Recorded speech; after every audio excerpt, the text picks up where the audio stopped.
In the lightweight division at UFC 294. This is your new main event. Islam Makhachev will now take on Alexander Volkanovski. Charles Oliveira is out.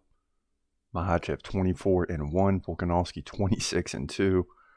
Both guys with ridiculous records, and this will be the rematch. And some people thought Volkanovski won the first fight, so let's get into it. Makhachev, 4 inches taller at 5'10". He's 31. Volkanovski 35. The age shouldn't have an effect on this fight.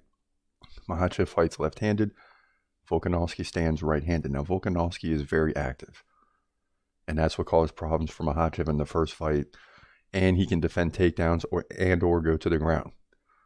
But in terms of activity, Volkanovski 6.3 significant strikes per minute to 2.4 for Makhachev. Makhachev doubles up Volkanovski in takedowns, 3.2 over the course of 3 rounds. So that's like 1 every round. Volkanovski lands like 1 every other round. Makhachev 90% takedown defense. Alexander Volkanovski obviously has a high takedown defense of his own. When you look into it, this was what makes for an interesting fight. Volkanovski 70%, so that's slightly above average. But when he goes to the ground, he can get back up. So we know that these guys have had other fights, but in the last fight they fought each other. So let's break that down. It was 70-57 in favor of Volkanovski in significant strikes. Right? So Volkanovski led there. Islam Makhachev had 4 takedowns to none, but Volkanovski was able to get up. Now, in a lot of other fights, when a guy leads in significant strikes, this doesn't seem like the takedowns are too much of a big deal, especially if the fighter can get up. So really, Makhachev just dominated 1, maybe 2 rounds on the takedowns, but in terms of the striking, Volkanovski led in that area but lost the fight by decision.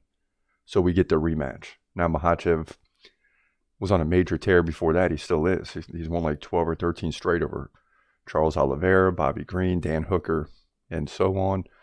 Volkanovski has fought since that fight, beating Yair Rodriguez, 7 takedowns, 66-40 in significant strikes. So both fighters are used to doing what they got to do to win. Land takedowns, control the fight.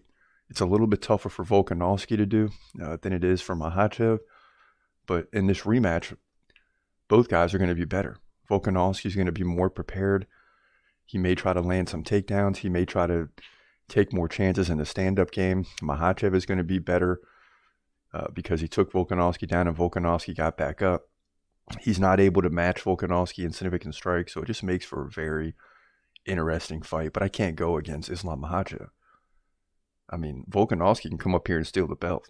Absolutely possible. But Islam Makhachev is still the better fighter at the lightweight level, at 155 pounds. So I'd like him to win another decision. This is going to be another long fight. Look for Makhachev to sneak out a victory the way he did in the first fight. And we shouldn't be mad because this is a tough opponent in the featherweight champion, Alexander Volkanovski. But Makhachev wins almost the same way to move to 25-1, lightweight division, UFC 294.